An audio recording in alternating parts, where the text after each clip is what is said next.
Hey guys, it's Bree. I wanted to talk for a couple of minutes about this discussion that I've seen coming up recently that I think is pretty valuable. I was going through my YouTube subscriptions a few days ago and I saw a video by a bit of a bookworm, and it was called Female Representation. In it, she was talking specifically about the quality of characters in science fiction and fantasy and the disparity between male and female characters, which I thought was an interesting topic, especially since a few days before, Paige over at Encantology and Thomas over at SFF 180 had a similar conversation on Twitter where they were expressing similar concerns. I want to be clear that when you're talking about character development, it's kind of an iffy topic to begin with. There's a different emphasis on what's important in a character depending on what the story is and the situations that those characters are going through. And that's before you factor in something like, just the quality of writing. Also, I've seen good and bad female characters regardless of the author's gender, regardless of publisher. It's kind of one of those problems that we see reoccurring despite the source in a lot of ways. When I think of a strong female character, because that's what a lot of this discussion has been about, is a strong female character, I think of a character who is given the same amount of character development as her male counterparts, one who receives the same amount of investment in emotional growth, in clarity in her motivations, in the reality of her situation, right? I think those are all really important things for a variety of reasons outside of just, I want men and women characters to get the same treatment. And what I keep hearing is that people are writing strong female characters as capable of, defeating people in battle or very, very clever, where they have these really cool traits that we would consider to be strong. But what those characters often lack is kind of a well-rounded approach to who they are. For instance, a female character might be a really awesome assassin, and then when they put her in a more social situation, there's no real thought into her interactions, or there's no explanation for why she's motivated to be who she is. This is a problem that happens across genres, but there is kind of a particular history to science fiction and fantasy that you don't necessarily see in other genres. Keep in mind, of course, that I'm by no means an expert. There's been a historical trend for a long time that has led to a perception today even that science fiction and fantasy are mediums where it is a male author writing for a male audience. And this has a lot of actual historical reasoning behind it, despite the fact, and we'll talk about that later, that that's no longer the case. In the 1940s, right at the tail end of the decade as it was going into the 1950s, there was a survey done that was passed around and collected data from all of the major science fiction and fantasy magazines.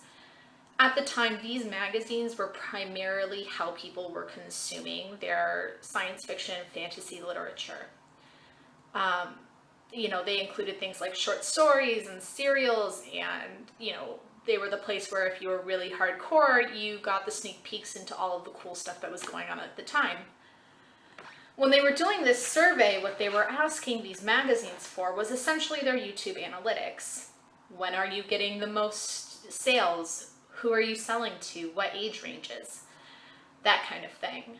And what they found was that less than 7% of the people who were subscribing to these science fiction and fantasy magazines were women. This, of course, doesn't mean that women weren't reading science fiction, just that the actual subscribers were men. By the turn of the millennium, we start seeing actual equanimity in consumption and authorship as far as gender parity goes. the Science Fiction and Fantasy Writers of America, which are the people who do the Nebula Awards or funnel a lot of stuff into the Nebula Awards. In 1999, they had about 39% of their authorship were women. You know, in a fairly short amount of time, we've seen a lot of demographic changes. And of course, this has a lot to do with how we record things and, you know, the growth of genre fiction as opposed to something like pulp or just kind of fiction as a broad category, which is how things were recorded for a long time. But the way that the publishing market, and I think the way science fiction and fantasy is largely perceived, is that it's still men writing for men, and occasionally, like, there'll be some women tossed in, which, like I said, demographically no longer the case. We still are adapting to these changes.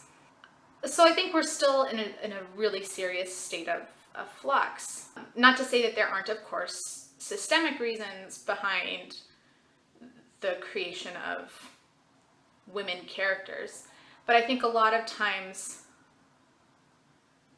people just don't know how to handle it for a variety of reasons, including a lot of the traditional archetypes within the genres. For instance, the hero's journey is all about a young person going out into the world and kind of doing battle with evil.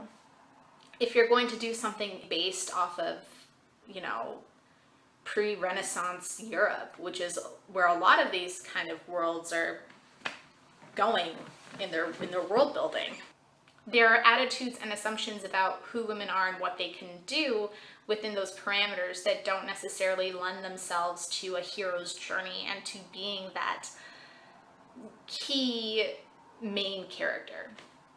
And there are a lot of problems like, you know, sending a 15-year-old girl into this kind of adventure where she's going to go into a bar full of soldiers, and what does that mean? How do we approach that differently? And I think that creates kind of a struggle in even just taking that subject matter on. You know, I think also a lot of times people shy away from giving a lot of emotional response in a female character because they don't want that female character to seem weaker because of it. I think we're seeing a lot of growth, especially in the last couple of years, of the way that we treat female characters. I think there's been a lot more thought given into being clear about who a female character is and why she behaves a certain way. And I think that that's really cool to see. Obviously, there's still work to be done. What I wanted to do was highlight a couple of authors who I think do a good job creating well-rounded characters. You know, George R.R. Martin is one who I think does a good job of creating female characters who have depth, who are treated, you know, with complete motivations and emotional responses. You know, when they are anomalies to their situation, right? When they are the warrior woman, it's not treated as, it's not forced. And that's largely because he puts a lot of thought into who they are as a person, how they got to this situation in their life, what their actions mean and how they deal with the repercussions of them. Those are all things that are really well thought out in his work. I mean, look at Brienne of Tarth. I think that Pat Rothfuss does a lot of good work with his side characters.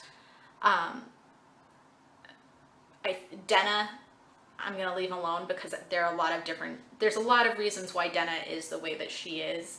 You know, she's a very flat character, but Debbie, Ari, I think her name is Freya, who are all those side females in his work, are treated with, I think, a lot of thought and given emotional and motivational depth that I think is really cool to see, and I'm excited to see where he goes with them. I think Margaret Atwood does a fantastic job. The Blind Assassin, The Handmaid's Tale, these are all fantastic works, and they have those reputations because they are really well done. there's a whole vein of feminist science fiction and fantasy authors who are really cool to read. I haven't actually read any Cameron Hurley, but she's supposed to do a great job. Anne Leckie's kind of in that same social group. These are by no means all of my thoughts on the topic, and I'm sure that I did a poor job articulating them overall. But I'm interested to hear what you think about the treatment of female characters, and that idea of a strong female character being someone who is competent but not necessarily somebody who we see a lot of emotional depth out of. Anyways, I will talk to you guys later. I hope you're having a great week. Bye.